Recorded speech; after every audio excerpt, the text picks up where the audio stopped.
Nikki Haley is saying right now. The fact that no one's taken responsibility. Nothing. Okay. Well, the Taliban celebrated their, as they called it, the great victory in Afghanistan as the anniversary of the withdrawal marked their return to power.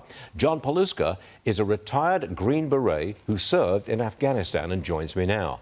Looking back on the withdrawal, John, and your time in Afghanistan, how do you feel now? Yeah, I think I feel similar to most veterans and most Americans who have served over there, alongside our brothers in arms. And it's a high disappointment, for the reason that many of us enlisted in this post 9/11 generation. Myself, as the youngest volunteer on Ground Zero in New York City, begged 4 bodies right in the aftermath, and then to go over there, serve with special operations teams, many who have done operations across their generations, serving their country, serving the U.S. mission's interest, and saving American lives. For instance, I serve on a board of Special Operations Foundation where we're trying to get one of my Afghan Special Forces guy back, Habib, who I was recently successful to get him to Turkey, but the U.S. government doesn't have the ability through the special immigrant visa process to take care of him. We're now fundraising on www.sof.org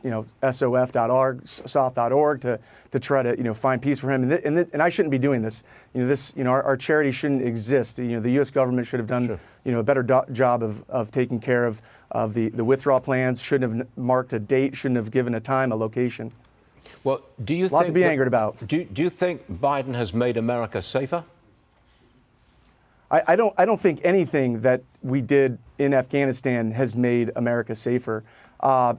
Referring back to Habib, who worked alongside the most elite special operations teams, he was enrolled in biometrics, and these biometrics, which we handed over to the Taliban, had been used against him, and he had to avoid multiple checkpoints. You think about the arsenal of weapons, rotary wing aircraft that they have. I really want to try to compare a pre-9/11 versus a post-9/11. We went over there. The Green Berets, the horse soldiers went over there. They did their duty. We found Bin Laden. We sought revenge for 9/11. But where we've left this country is a bubble that only history will tell, and it's not going to be forecasting a very safe future for us. Last one. How would you describe morale amongst the military right now? Look, Admiral Mullen, I think, said it best in a recent interview with the Wall Street Journal, and he basically acknowledged that you teachers, coaches, mentors are advising children or teenagers who are becoming of age to enlist in the military not to join the military. And of course, he'd agree. That's not what we need. We need those teachers, coaches, and mentors to advise smart folks to join. We need the best leadership. But it's where the culture is. It's what they're seeing on TV, and it's the end of this war that is semi reminiscent of Vietnam. So it just started so badly, didn't it? 2 years ago. Just so badly. Yeah. So thanks very much for joining us today, and I hope to see you again soon. Thank you very much. Thank you. John Paluska.